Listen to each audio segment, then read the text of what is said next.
I'm going to invite Fraser and Tracy to come up, and they're going to share with us about the work they're involved in through Mission Aviation Fellowship in PNG, Papua New Guinea.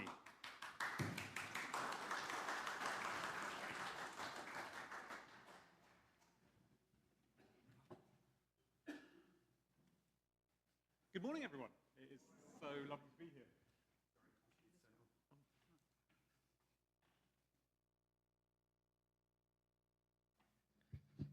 That sounds... Hello, good morning.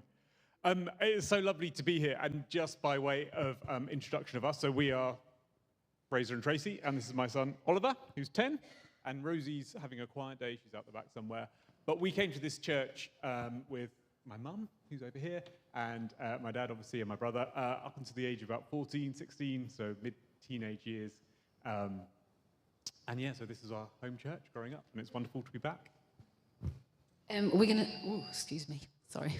We're going to start today just with a quick sort of introductory video, just to give a flavour of where we as a family have been living for the past 4.5 years.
Great, thank you, Mike.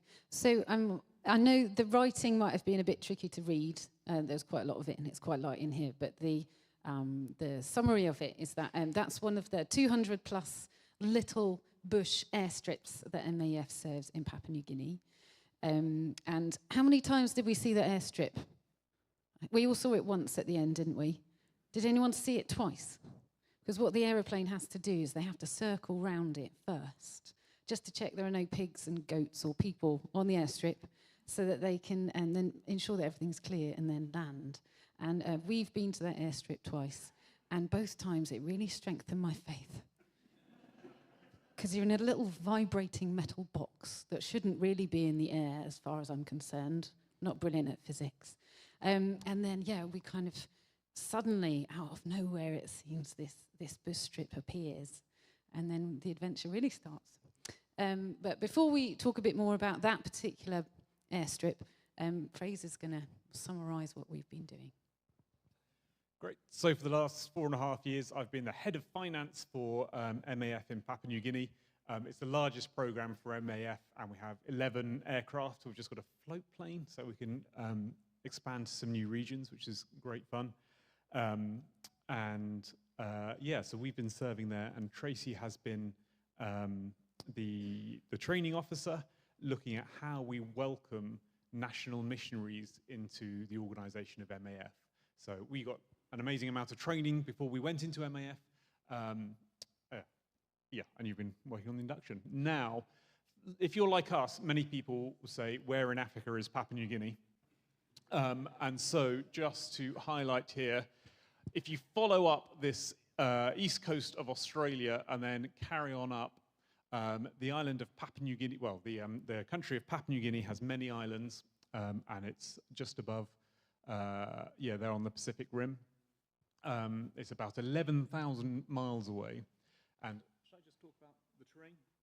So to explain, so MAF exists to see isolated people transformed in Jesus' name. And to explain why MAF is needed, just some statistics for Papua New Guinea. It's about 5 times the size of England, has about 2% of the roads. Its population is somewhere between 8 and 20 million. That variation gives you an indication of how well the country is functioning, because no one knows how many people are there. I suspect it's a good chunk above 8, but that was the last official census. And about half the country is swamp, but many people live there, and there's just small raised areas where people live. But during the dry season, it's about waist deep, and then much more in the rainy season.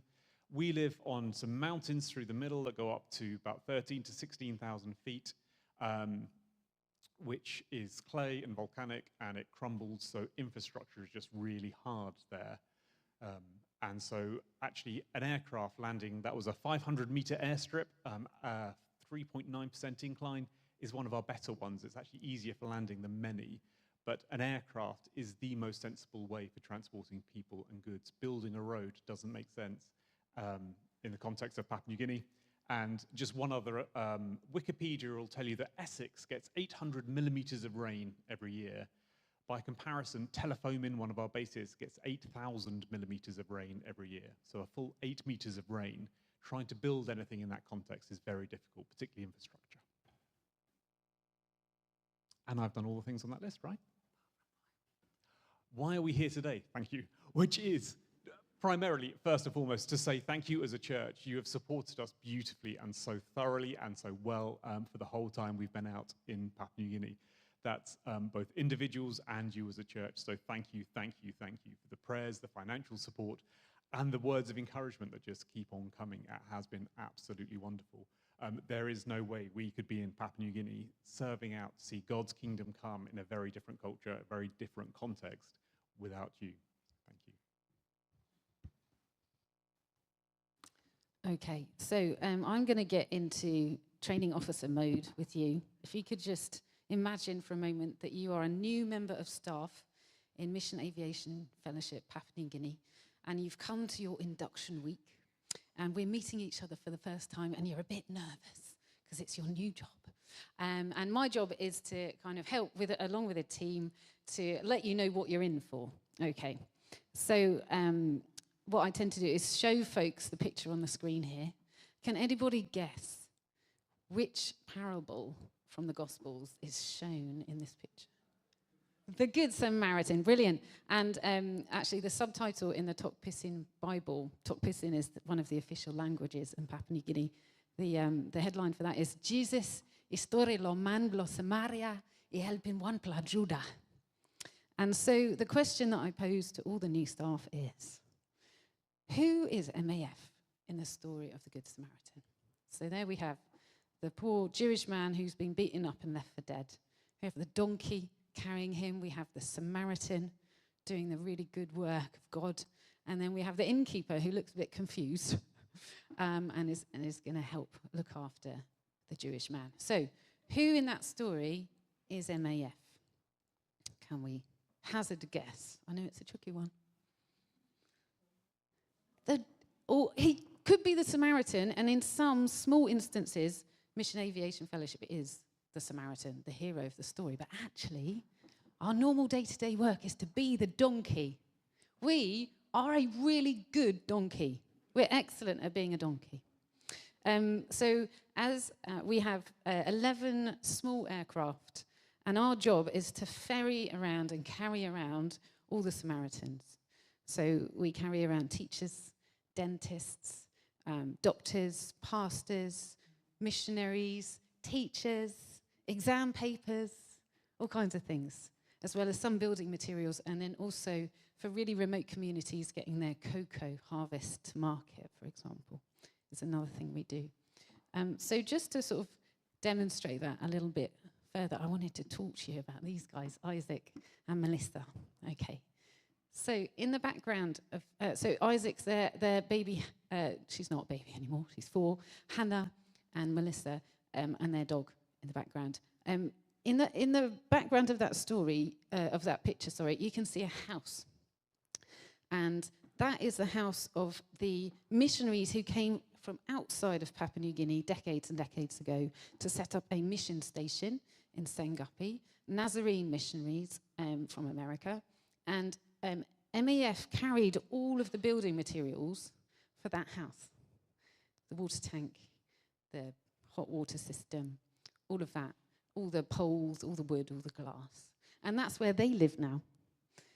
So that's their house. And we got to stay in it with them. Firstly, for a week of orientation training when we first arrived. And then we had such a fun time. We then decided to go back on holiday for another week because we just had the best time with them. And I'll tell you why. It's because they're the Samaritans. They're the heroes. So both Isaac and Melissa grew up in a town called Bans, which is in the Jiwaka province, and it's really well connected. It's on a main road. It's on the Highlands Highway that connects one of the main mines and the towns in the Highlands with the coast. It's got supermarkets. It's got clothes shops. It's got places to buy chicken and chips. It's got sports teams. It's got police. It's a really well-connected town. But this couple, the Lord got hold of them, and they chose to train with the Nazarene church denomination as nurses so that then they could be sent, they could follow the call and kind of like bury themselves in a really remote community out, the back of beyond, where there are no roads. It takes 8 hours to walk to the nearest road, and then it's several hours' journey to the nearest town. Or if it was to be walked directly, it would take 2 days across rivers that are really difficult to cross.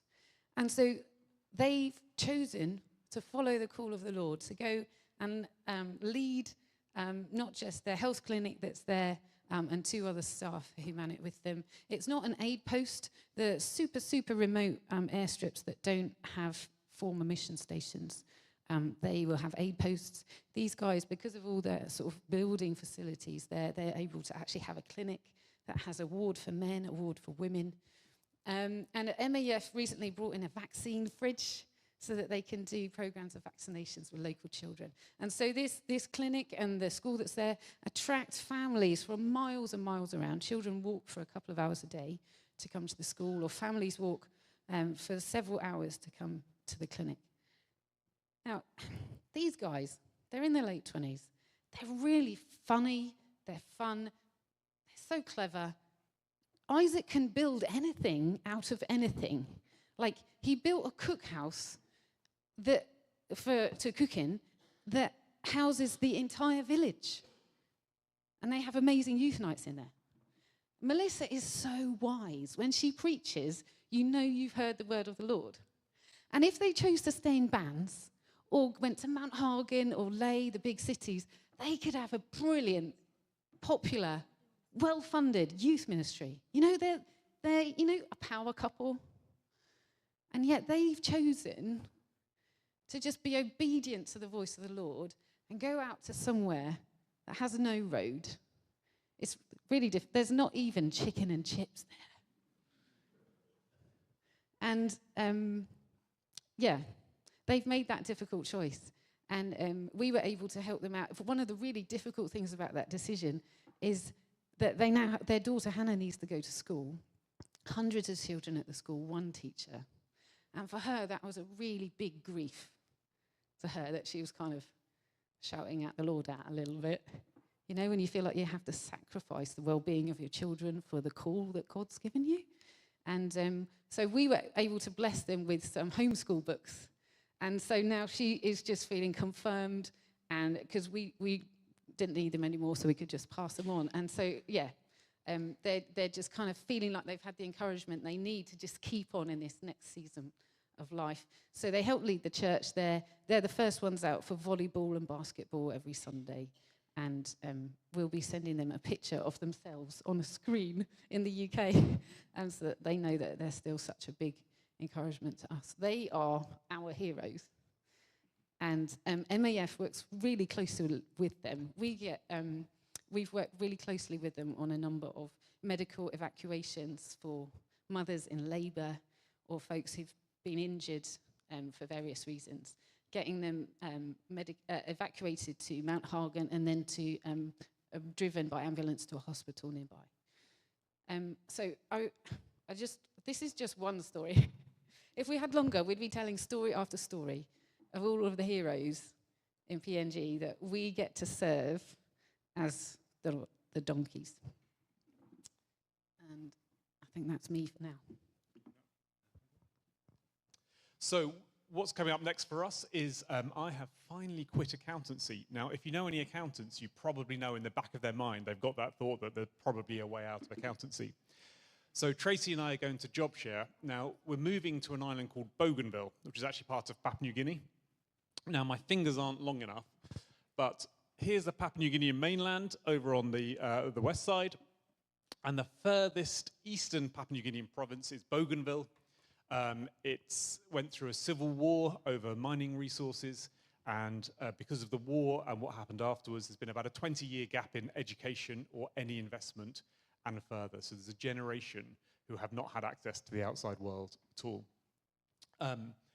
Now, just a story I want to share. So we are going to join a director out there, and we will be the launch team managers for setting up a new aviation and technology organization there to help reconstruct the country. That's our brief. But the story I just want to share about what we're going to do is I went there to see where we're going to live and just meet a few people before we move there later this year. And the president, the chief secretaries, the ministers that I met, they had a plan for how to reconstruct the country. They knew what they were about, they knew what they needed, and they knew how they were going to get there. Now, they didn't hit all of their targets, but then they pivoted and they changed their plan, which is actually very different from the Papua New Guinean mainland, which is really struggling with any kind of plan, really. But all of them, it's like, oh, I'm alive today, because when MAF was here before the Civil War, my mum was flown to hospital and gave birth to me. So I'm alive because of MAF. Or the guy who's writing the Constitution, I got my legal doctorate because MAF took me from my village to the main airport every single term. So for however many years it was till he got his doctorate to fly out and then eventually to Australia. So the people rebuilding the country are there and doing it because MAF was willing to serve back prior to the war. And so we're going to do it again. As the country's trying to get back on its feet, we're going to be the donkeys. That's our plan or our aim. And we're going to help them re-establish schools, aid posts, vaccinate outreaches, as well as the church is so excited for us to be there. I could go into the detail of how difficult it is to travel around the country, but it's the side of a volcano into shark and crocodile water on one side, and then similar on the other side, but the rivers keep moving. So you build a bridge, and then 2 years later, the river's been obstinate and moved over there. So transport is incredibly difficult. Now, I hope one day it'll be rich enough that MAF won't be needed, but right now we want to step into that space and help connect that country so they can rebuild. And we're going to be job sharing is the exciting other thing. 50-50 and learning to homeschool. It's going to be great. Okay, so we're coming into land now. Did you see the aviation pun I just did? Yeah, okay. So, what now? Firstly, well, I think the thing that we always say, we've got options, haven't we, whenever we hear about something incredible. And we know that you as a church are praying hard for us. And those of you who are visiting too, I know that you support us in prayer.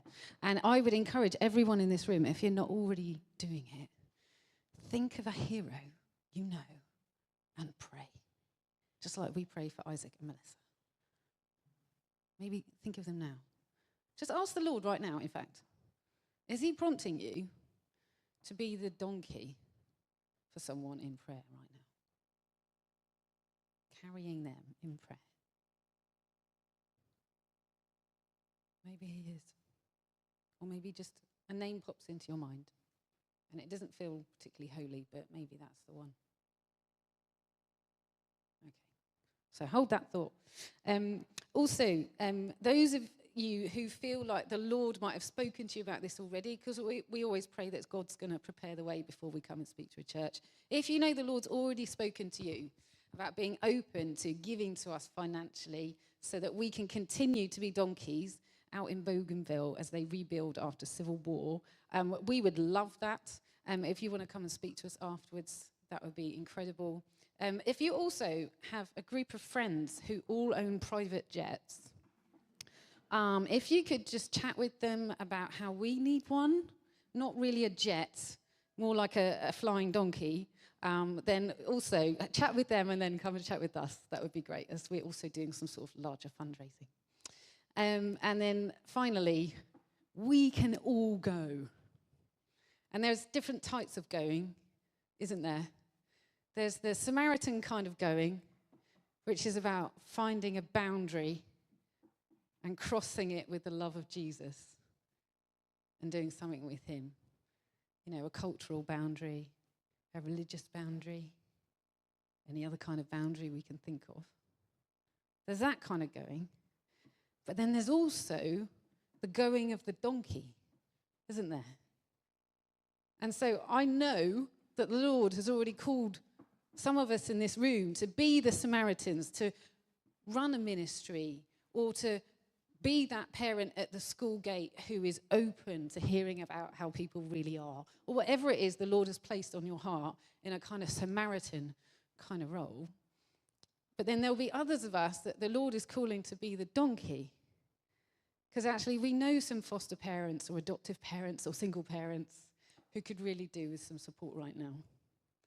Or we know that there is this amazing little charity that just needs a driver and we have a car and some spare time, or whatever it is. So how about we just take a moment to pause again right now and just give a little bit of time in case the Lord has an idea for us about what's on his heart for us to do, either as a Samaritan or as a donkey. How about we just maybe close our eyes in prayer just to help us concentrate on the whisper of God in our hearts.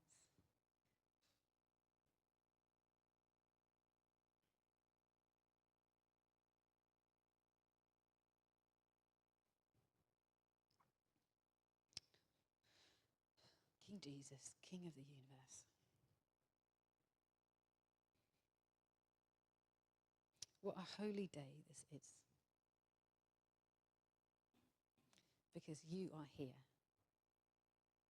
And you've made it and us holy.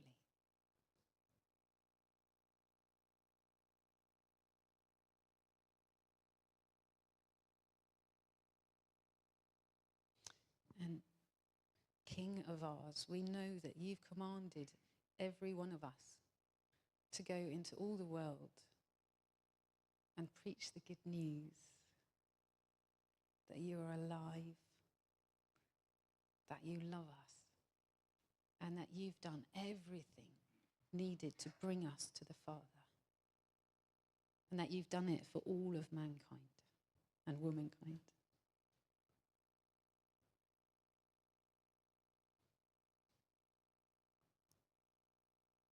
So, Lord, some of us, hope maybe all of us, would like to say that we are available to be your hands and feet and face on earth as it is in heaven. And Lord, we'd love it if you could let us know right now if you have some donkey work for us or some Samaritan work for us.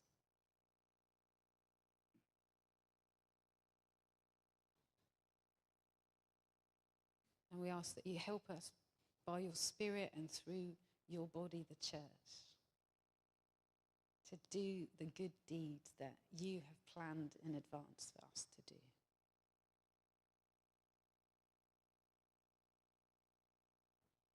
And Jesus, this is all for you, all for your glory and because of your goodness and in your name.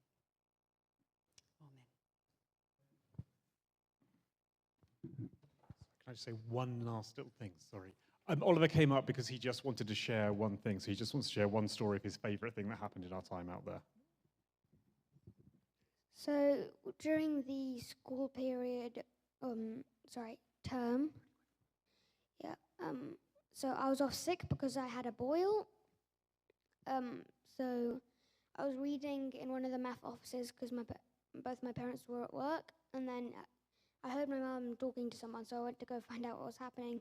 It turns out she was in the simulator room, and so then one of the pilots in there was saying, "Hey, do you want to come have a go on?" So I did. And a simulator is basically a remodel of a Cessna 208 cockpit. Well, this one was. So, and if you pull it backwards, the whole thing rocks upwards, and and the screens look the correct way.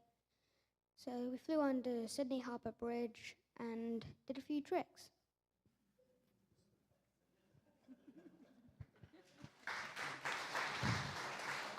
And so my favourite bit of that story was just afterwards, Oliver said, "That's the greatest thing I've ever done." I was like, I listed some of the really cool stuff we've done as a family. He's like, "Yeah, but in the simulator," and that was Oliver's favourite.